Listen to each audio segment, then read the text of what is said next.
All right, everyone, we're going to talk about crime in this particular video. We're going to focus in really on the question of whether or not crime is a social problem. That is, looking at some of the data, and we're going to spend a lot of time in this video focusing on a lot of data. So it's going to be kind of a data frenzy, if you will. And thankfully, I'm recording it, which means you can go back and look at these data and check back on them and see what you think and make sense of it.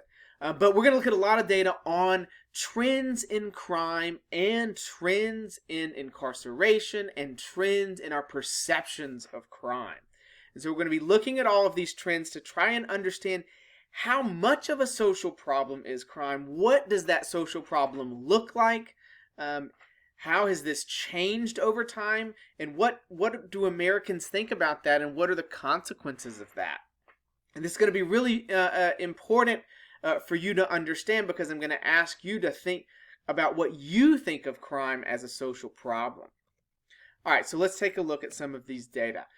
If you just look, and so again, we're gonna really sort of weed through a lot of different data over the course of this video. If you just go back into the 1960s, as this chart does, and take a look at the homicide rate in the United States, what has been happening to this homicide rate over time, you can see that homicides grew in the 1960s, and they kind of stayed stable until about the 1990s, where they take a sharp decline.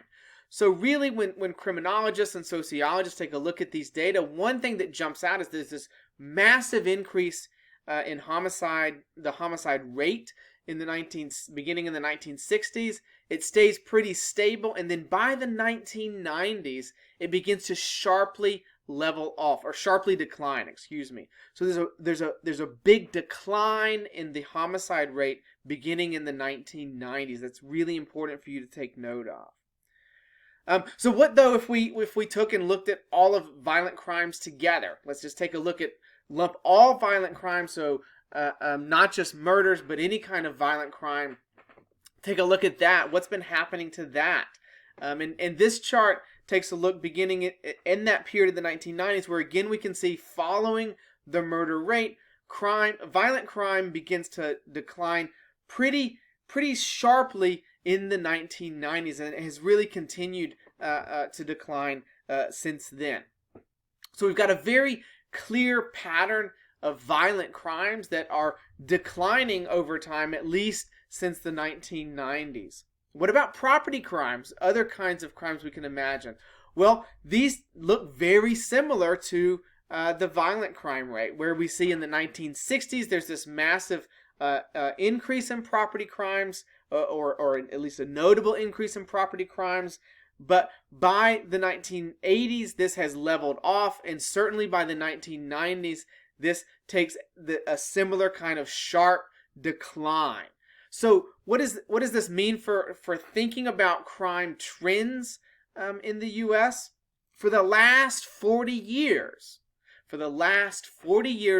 what we're seeing is that crime rates are declining.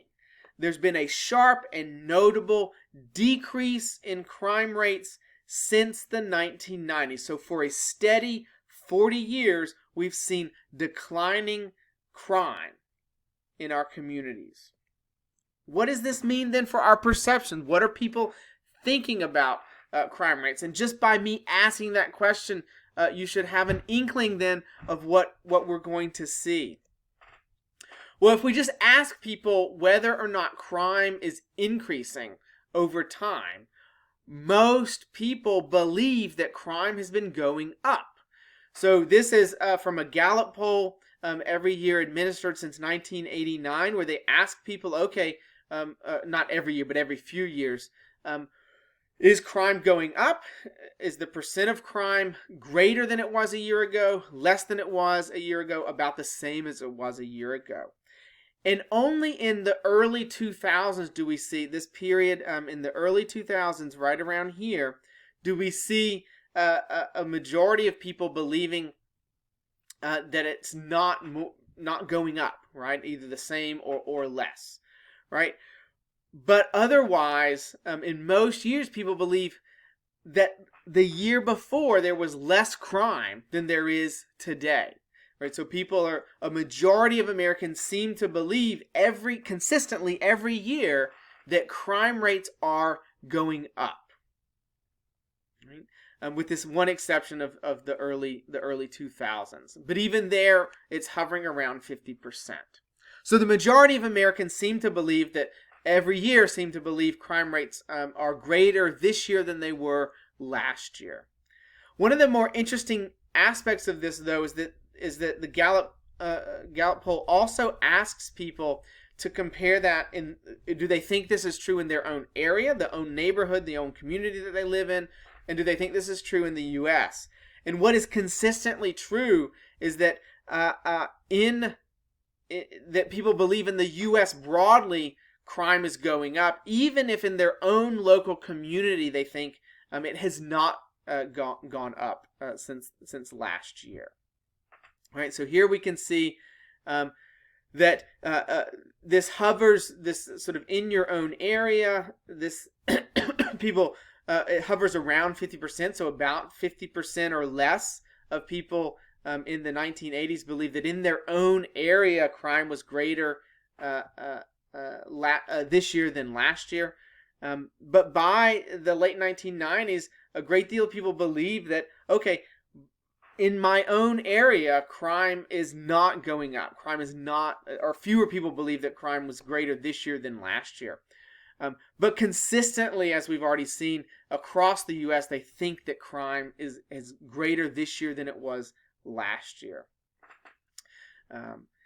So what does this mean, right? If we're what we're seeing here is that people believe crime is going up, even when crime is going down.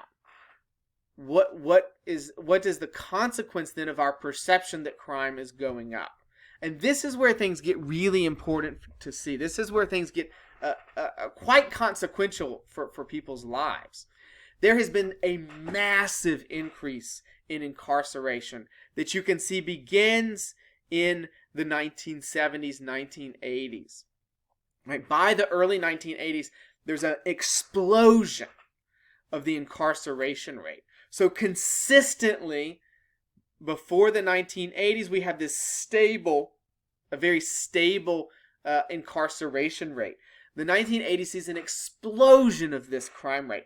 More and more and more and more people are being pushed into prison. There is this a war on crime that gets launched under Nixon's campaign in the 1970s that leads to a massive increase in incarceration.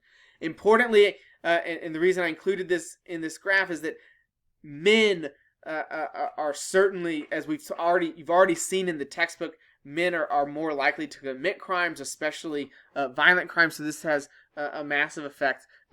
Men are the ones that are massively going into incarceration.